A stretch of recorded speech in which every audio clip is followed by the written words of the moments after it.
Ya, pemirsa, selamat pagi. Episode berikutnya dari serial pembahasan riset Indonesia. Sebuah pandangan, gagasan, pemikiran tentang apa yang harus kita perbaiki bersama-sama dari Indonesia ini agar Indonesia menjadi negara maju, menjadi negara emas pada saat 1 abad negara kita ini merdeka di tahun 2045 yang akan datang, dan menjadi negara yang disegani dunia gitu. Kalau tadi kita bicara tentang meningkatkan dan menumbuhkan rasa peka atau sense of belonging, rasa memiliki dari negara Indonesia ini. Nah, sekarang alasannya dan kita bahas ini lebih mendalam ya. Walaupun waktunya kita singkat ya, tapi insya Allah akan ada bahasan mendalam lagi seperti yang semalam kita bahas mendalam tentang alasan kenapa saya setuju dengan gagasan dan pemikirannya Muhammad Nasir tentang Indonesia ini harus berasas dan berdasarkan kepada syariah Islam gitu. Jadi begini teman-teman ya. Iya. Nih. Karena dalam membangun dan memajukan sebuah negara, kita nggak bisa bergerak secara infirodi, secara sendiri-sendiri. Di dalam Islam itu kan kita diajarkan untuk saling berjamaah, untuk bersama-sama gitu loh. Itu sudah ada dari konsep kepribadian Indonesia, itu juga ada yang ngambil dari sana. Apa? Bergotong royong ya, bertepos seliro, bertenggang rasa. Itu kan asal muasalnya dari konsep berjamaah itu tadi. Nah, sayangnya gini teman-teman ya, sekarang ini makin kesini kita makin melihat bahwa negara Indonesia ini, kok saya lihat makin kesini orang-orangnya pada makin acuh, orang-orangnya pada makin apatis. Kenapa gitu? Ya karena negara Indonesia kita tercinta ini memiliki trauma panjang terhadap represi politik. Jadi kalau kita bersuara kayak gini, kita kritis begini, kita keluarkan pikiran begini, ujung-ujungnya ya dibredel. Seperti di zaman Orba.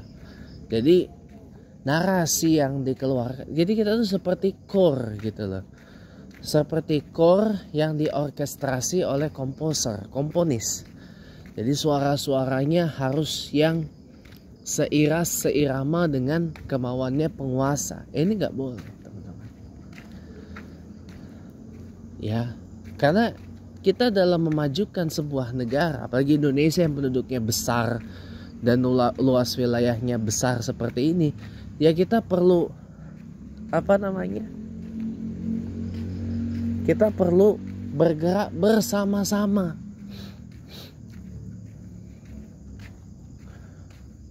Kita perlu bergerak maju bersama-sama, berjamaah gitu loh.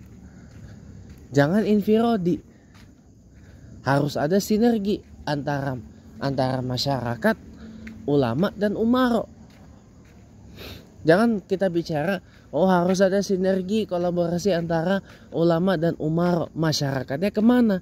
Yang benar itu adalah musyarakah wal umaro wal ulama, ru'iyah wal ulama wal umaro. Rakyat juga dilibatkan. Jadi konsep kemajuan bernegara menurut Islam yang saya tahu dan yang saya paham itu adalah bottom up, dari bawah, dari masyarakat bangun ke atas, bukan top down. kebijakannya, tapi dari bottom up, rakyatnya dilibatkan, masyarakatnya dilibatkan. Lalu pengambilan keputusan itu terkait dengan beberapa hal, hingga banyak hal itu kita musyawarahkan hingga kita capai mufakat. Kalau seandainya lewat musyawarah dan mufakat ada kebuntuan, barulah ditentukan lewat persetujuan, lewat pemungutan suara. Siapa yang paling banyak suaranya, itulah pendapat yang paling kuat. Gitu. Itu yang terjadi ketika para alim ulama memfatwakan beberapa hal yang kemudian kita kenal dengan sebutan jumhur ulama. Gitu, dalam beberapa hal. Ya, karena ada titik temu, ada suara terbanyak dari hasil musyawarah mufakat yang telah dibuat. Jadi makanya kita itu jangan alergi banget lah dengan konsep negara Islam, negara berlandas syariah itu jangan kita alergi banget lah gitu kan. Yang dinarasikan, oh kalau negara kita ini negara syariah nanti akan infurigating, akan membuat murka dari mereka yang bukan Islam gitu ya. Justru salah. Justru demokrasi dalam Islam itulah yang mengajarkan bagaimana kita melindungi kalangan minoritas. Justru hukum Islam juga yang sangat-sangat tegas ya dalam hal melindungi kalangan minoritas. Gitu loh. Melindungi kalangan yang bukan Islam. Dilindungi, dijaga, dijamin hak-haknya. Gitu loh. Dijamin hak-haknya, dilindungi. Mereka juga punya hak yang sama untuk hidup, hak yang sama untuk